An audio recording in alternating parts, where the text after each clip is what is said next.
ये 5 मिनट का डिक्टेशन है। 65 शब्द प्रति मिनट। डिक्टेशन शुरू होता है अब।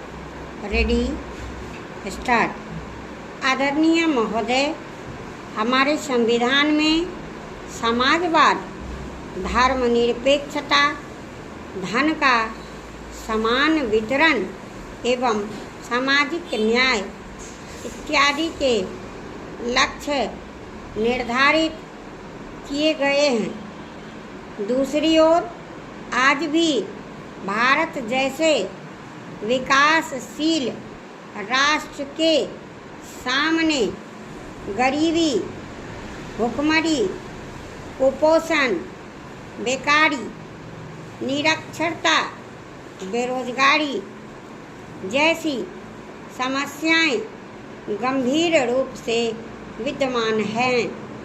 तब वहाँ इन संवैधानिक लक्ष्यों का महत्व और भी अधिक हो जाता है।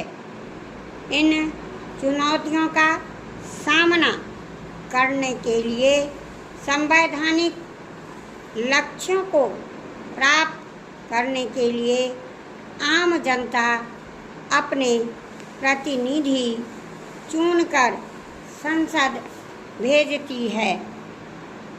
संसद जब इन गंभीर समस्याओं का समाधान करने के लिए कोई कानूनी कदम उठाती है और न्यायपालिका मौजूदा संवैधानिक प्रावधानों के अंतर्गत अपनी समीक्षा शक्ति के बल पर इन कानूनों को अवैध घोषित कर देती है, तो उस समय बड़ी नाजुक स्थिति निर्मित हो जाती है।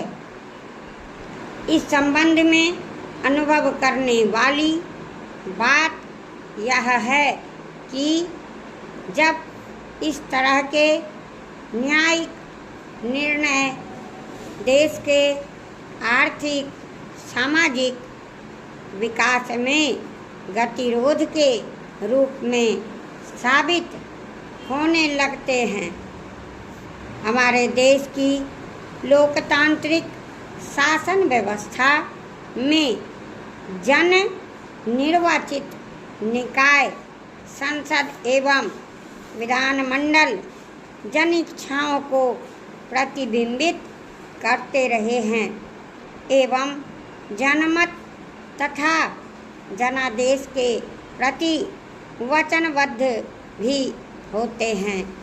यहाँ प्रश्न उठता है कि जब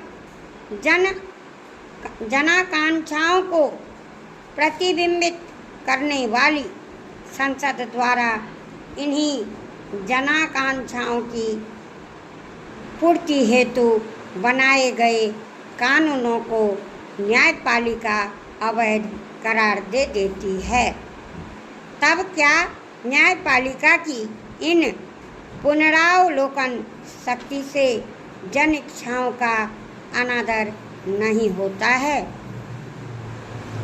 क्या ऐसा करने का उसे अधिकार है? क्या न्यायपालिका की शक्ति जनशक्ति से ऊपर है?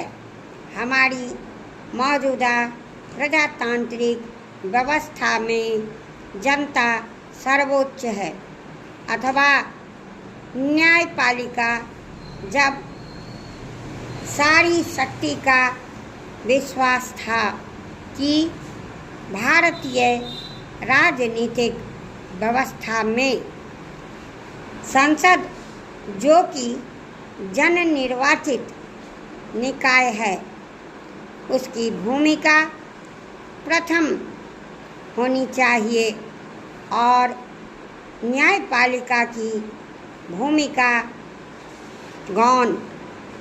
राजनीतिक व्यवस्था और न्यायपालिका की व्यवस्था में संवैधानिक व्यवस्था करना संभव नहीं हो पाता है।